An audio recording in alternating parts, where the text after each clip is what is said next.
Tonight, breaking developments in the Epstein Files fight, because the Department of Justice just moved to justify what it blacked out, and Attorney General Pam Bondi is not retreating. Not an apology, not a walkback. A defense, on paper, sent straight to Congress. And in the next 60 seconds, I'm going to walk you through exactly what's confirmed, what's being claimed, and the one detail most coverage is skipping that changes how this unfolds. Stay with me, because once you see how these pieces connect, the entire situation looks very different. Here's what's confirmed. DOJ says it released all materials required under the Epstein Files Transparency Act categories, and it sent Congress a letter describing the redactions and the scope of what was produced. DOJ also says publicly it has already published millions of responsive pages as part of compliance, along with a large amount of video and image material, after pulling from multiple case buckets tied to Epstein and Maxwell matters. Now here's what's still unclear, and why this story refuses to die. That DOJ letter reportedly includes a long list of politically exposed persons mentioned in the files, even where DOJ acknowledges the name may appear through something as thin as press clippings, not a direct interaction. And the letter reportedly does not provide context for how each name shows up. That's the spark.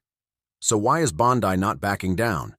Because DOJ's position is basically this: the redactions aren't political. DOJ says they're about protecting victims' identities, removing child sexual abuse material, and preserving legal privileges. And DOJ says nothing was withheld just to avoid embarrassment or reputational harm. That's the official line. But don't miss this next part, because it cuts straight into power and accountability. Lawmakers are also accusing DOJ of monitoring their review process. DOJ has confirmed it logs searches on its systems, arguing it's to prevent victim information from being released. That dispute is now its own scandal.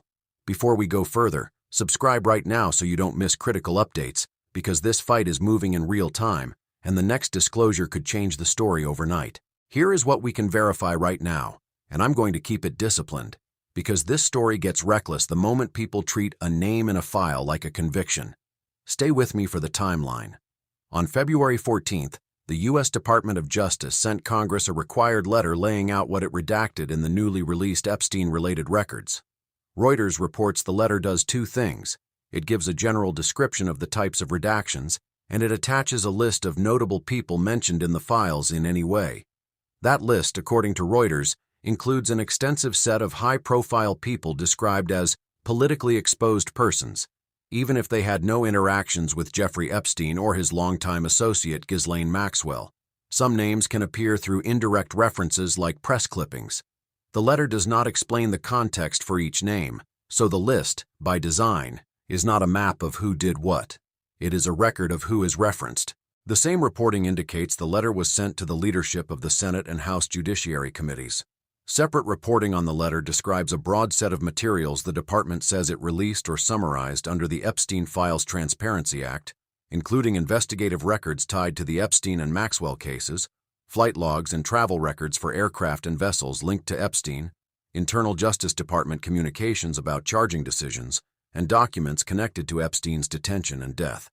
That matters because the redaction argument is being framed as political, but the department's stated basis is procedural. It says redactions were limited to protecting victim identities, removing child sexual abuse material, and preserving legal privileges. It also asserts those redactions were not made to shield anyone from embarrassment or reputational harm. Now, here is the next verified pressure point. Earlier this week, Attorney General Pam Bondi faced a combative House hearing where Democrats pressed her on the Epstein file process, and she defended the department's handling while refusing to directly answer some questions. In the same window, Representative Jamie Raskin asked the Justice Department's Inspector General to investigate what he characterized as spying on lawmakers, after photos circulated suggesting the department tracked searches conducted by members reviewing less redacted Epstein materials on DOJ systems. Here is where the story splits into two lanes: what is on the record and what is being claimed. The headline says Pam Bondi will not apologize. That is not internet rumor. Video from the House Judiciary hearing shows Democrats pressing Bondi to physically turn and apologize to Epstein survivors seated behind her. Bondi declines, and multiple outlets report she brushed the demand off as politics and theatrics. Now the bigger claim: that the Justice Department is shielding powerful people by redacting names. Here is the reality. Under the Epstein Files Transparency Act, DOJ says it produced millions of pages and had to redact victim-identifying information and other material protected by law or court order. At the same time, Reuters reports DOJ sent lawmakers a letter describing categories of redactions and attaching a long list of politically exposed persons whose names appear in the files in some way. This is the detail a lot of coverage skips. That list is not a list of suspects. Reuters notes names can show up in press clippings or other secondary material, and the letter does not explain context. So if you see a famous name, it may mean something, or it may mean nothing, but it absolutely does not, by itself, prove wrongdoing. Supporters of Bondi point to that and say, if DOJ wanted to hide people, why would it circulate a massive name list at all? Critics respond, dumping names without context is not transparency, it is reputational roulette. And if victims were exposed in the process, that is not a paperwork issue, that is a duty of care issue. Then there is a separate allegation that DOJ tracked what lawmakers searched while reviewing less redacted material at a DOJ facility. Democrats cite photographs and say search history was logged. That is serious. But right now it is still an allegation, and it needs a clear answer. What was collected, who ordered it, and whether it was used to prepare for congressional questioning. So the contradiction looks like this. Bondi is defending a process she says was designed to comply with the law and protect victims, but critics are pointing to the victims in the room, saying they still were not contacted, still were not heard, and in some cases were exposed anyway. And that brings us to the only question that matters. If the point was justice, why does this still feel like a political brawl instead of a victim-first cleanup? Now we get to the part that explains the title. Why Bondi won't apologize, and why DOJ is willing to take the political hit anyway. Because from DOJ's standpoint, an apology here isn't just a human moment. It's a liability moment. If the Attorney General stands up and says, "We're sorry," critics will hear, "You mishandled this." Lawmakers will hear, "You admit error." And plaintiffs' attorneys will hear, "Put that on the record." That's not me speculating. That's how Washington works when a controversy has victims, redactions, and congressional oversight all colliding at once. And that's the core of the posture you're watching. The DOJ is trying to keep the entire fight inside the narrow lane of legal compliance, not moral failure. Stay with me, because once you see that incentive, the rest of the decisions stop looking random. Here's the strategic trade they're making. Option 1. Give the public maximum context for every name, every reference, every appearance in a document. That might reduce the online frenzy, but it also creates massive risk of misstatements, mislabeling, and accidental exposure of victim-identifying information. One mistake in a context note can become the scandal. Option 2. Deliver the categories, deliver the volume, deliver the required reporting, and keep context minimal. That reduces DOJ's risk of editorializing the record, but it shifts the chaos to the public, and it creates a vacuum that political actors will fill instantly. DOJ chose option 2, and Bondi is standing behind it. Now here's the question I want you to hold in your mind. If you're a victim or survivor watching this, what do you see? You don't see a careful legal memo. You see the most powerful institutions in the country arguing over paperwork while your trauma gets used as a talking point. And that's where the no apology line becomes gasoline. Because to critics, it looks cold. To supporters, it looks disciplined. To survivors, it can look like the system protecting itself.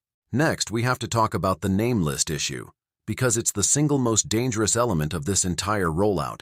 A list that can include names with no wrongdoing, no contact, no connection, but also names that might genuinely matter, without telling the public which is which. The name list is now the most dangerous weapon in this story, because it creates two realities at once. In one reality, a name in the files can matter: travel, contact, testimony, investigative threads. In the other, a name can appear because of press clippings, random references, or unrelated material pulled into an archive. Without context, both look the same online, and that's how rumor turns into fact in seconds. That's why Bondi's stance matters. By refusing to apologize and framing this as strict legal compliance, DOJ is essentially saying, "We're not narrating this for you.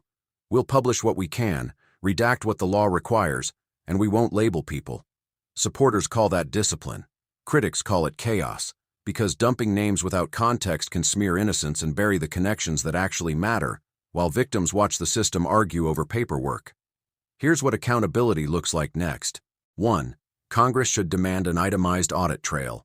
What exists, what was released, what was withheld, and why. 2. If DOJ logged lawmakers' searches, the public deserves the policy, who authorized it, and whether it was used politically. 3. Everyone, media included, has to stop treating named as implicated. Mention isn't proof. And that's the core of why Bondi won't apologize. An apology signals failure in a moment DOJ is trying to keep inside the lane of legal compliance. But legal compliance isn't moral leadership. If you want verified updates separated from the frenzy, subscribe to the Grant Caldwell Report, and I'll see you in the next one.